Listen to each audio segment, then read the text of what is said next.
Hello everyone. Before we start today's video, if you could all do me a solid and lightly tap the like button, perhaps share the video about and leave a comment. If you are not subscribed, subscribe as well. It would greatly help this channel. Thank you very much.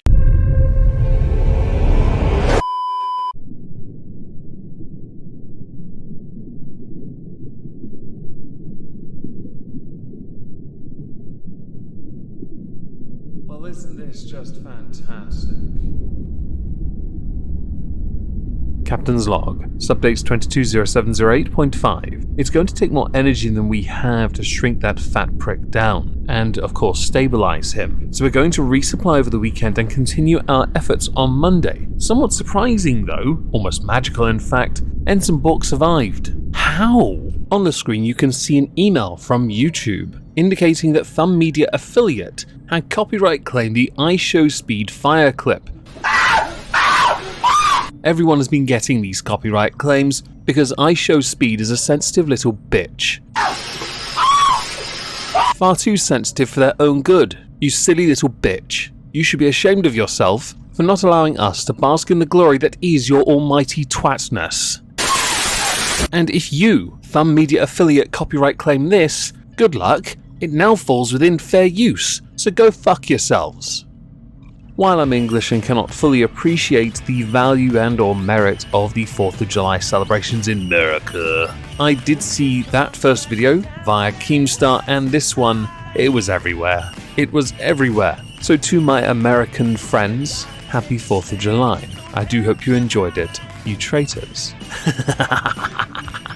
Now hello everyone, welcome to This Week at Twitter, or twat. I'm going to apologise in advance, because I didn't look at Twitter much this week, so this one could well be a very Spartan video. So first we'll start with the fact that Jessica Jones was trending on Twitter in entertainment franchises. Now I thought, after Series 3, and the show completely tanking after Kilgrave was murdered, let's just admit it here, Kilgrave is everything to that show, the other two villains don't quite stack up. I had thought the show had run its course. I didn't think it was worthy of a third season at all. Well, it turns out it may well be coming back to an extent via Disney+, where the title card for it has been updated from Jessica Jones to AKA Jessica Jones. Many people are a bit confused about this, because it's not really a renaming. I assume we're going to also change the names of Luke Cage, Daredevil and Iron Fist to the immortal Iron Fist perhaps, depending on age of course, and Daredevil. How about that blind twat who seems to be very good as a lawyer? Or Luke Cage to just Luke Cage, maybe spell it differently. Now I had heard that the original name for the show was AKA Jessica Jones for Netflix. Whether that's true or not, it doesn't really matter. When you rename something and all you do is snap a couple extra letters in front with some dots, it's hardly a rebrand and it seems completely pointless really, doesn't it? I guess it's how you make it all yours even though you own the intellectual property,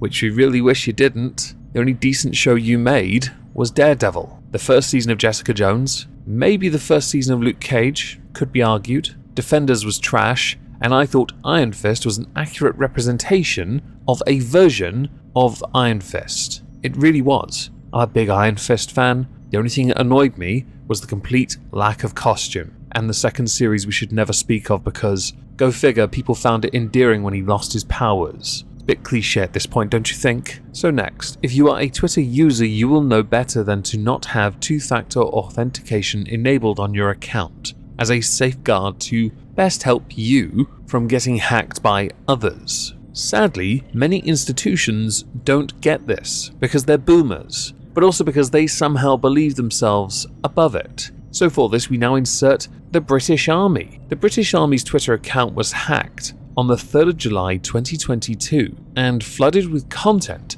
that promoted giveaways and competitions for followers to win NFTs. The account name was changed several times. Pictures included apes wearing face paint akin to that of Batman villain the Joker, as well as a cartoon robot. Posts made from the account urged followers to join competitions with winners selected at random to receive NFTs. Digital artworks that are stored on a blockchain if you don't know. The British Army's YouTube channel though was also compromised and replaced with an account named Ark Invest, which promoted several live videos purporting to display an interview with Tesla founder Elon Musk about cryptocurrency. I wonder how humiliating this is for the army, especially when you consider they should know better when it comes to security concerns. Now, an army spokesperson did say, "We are aware of a breach of the army's Twitter and YouTube accounts, and an investigation is underway. We take information security extremely seriously and are resolving the issue. Until the investigation is complete, it would be inappropriate to comment further." You won't comment further anyway, because you just got bish slapped. You got bish slapped by hackers because you didn't have a secure password. I'm assuming it was password 1234 hash. Or perhaps something simpler, QWERTY UE up. How about that? Or if you're really creative, really creative, I like big tits. No space, we can't be having that discrepancy in a password. And to the one person who will undoubtedly tell me that's their password, good. It's a good password. I'm a Nigerian prince, by the way. Support me on Ko-fi. So next, Polydub. Oh lord. No, this can't be. It'll be awful. Underneath is an image from Twitter Write, introducing notes. We're testing a way to write longer on Twitter. This is, to me, a bad idea, but I do understand why they would want to introduce it. Many people of late have been exposing other people, not least using Google Docs as a way forward, and Twitter would want to keep that in-house if they could. They already restrict certain sites that you link onto their platform. So what better way of handling this than by using their own form of note, their own form of longer documents? My view on this is simpler. Threads exist for a reason, so why bother? But also, tweets are supposed to be short. They're supposed to be to the point. I know that on Twitter with character limits you find it very difficult to articulate a point without suddenly being dogpile. The problem you've got is you can't convey tone, and people will see it as aggressive even if you say, "I'm not trying to be rude, aggressive, hateful, bigoted, etc." People will see through that and just go, rah, ree, wah. And so with an idea like this, it is a bad idea, because while it is admirable you'd want to have your own note form document thingamajiggy, you are in essence just increasing character limits. At that point, what's the point of having Twitter? You may as well just have your own blog site. So to the final thing we're going to cover, we have to talk about Keffals and the quartering. For this though, we have to go back a little because initially Keffals had actually lost her Twitter account. I saw this via Zaptai, and Nick Diorio. Problem is I didn't download the video fast enough to give you the context of these two tweets. Both seem to indicate, via the replies, that she herself is pro-deplatforming of other people. There is something to that though, and that ties into the quartering though. You see, Keffals and the quartering have had a bit of a back and forth of late.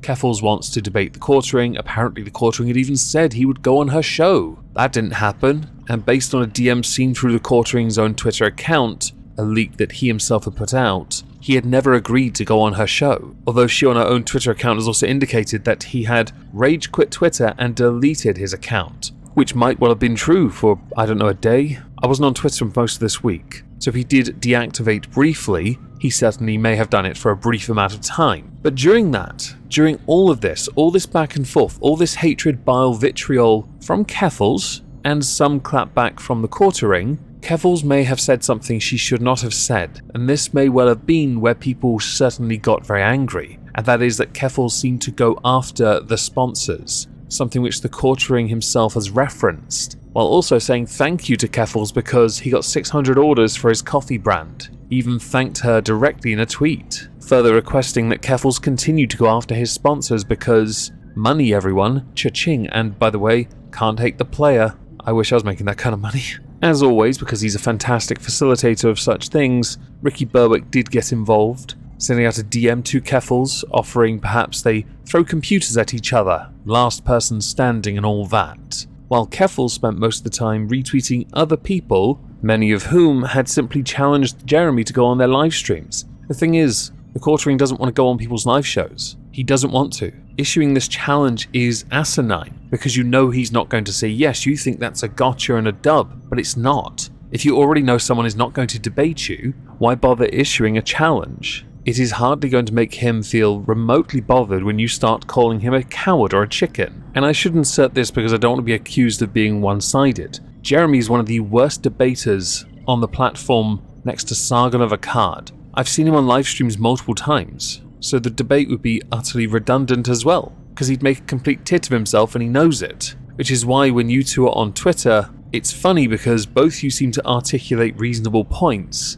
and then just diverge when it suits you. As far as Keffals being banned for alleged botting, there is a claim when it comes to Keffals being briefly suspended that Keffals had boosted those ratio numbers. That was the accusation. I don't know if there's any truth to it, but for somebody who built an entire presence on Twitter, especially off of ratioing other people, which seems really dull to me. Maybe it's because I have no followers and it's easy to ratio someone like me. I just don't care enough. But when you do that, and then you get caught out, you get ratioed, you get caught going after sponsors, you get caught employing bad tactics, why should anyone want to debate you? Because you've already shown the level you're willing to stoop to. A debate is supposed to be where two people are peers on equal ground. The problem is, you have both shown in your own way, neither one of you is actually willing to play ball. For your own reasons, no doubt, and quite frankly, I couldn't care less what the reasons are. Although I will admit, an opportunity to watch a debate between the two of you would be interesting, but I'd rather see Keffals debate Destiny, not the Quartering, because Destiny can actually debate.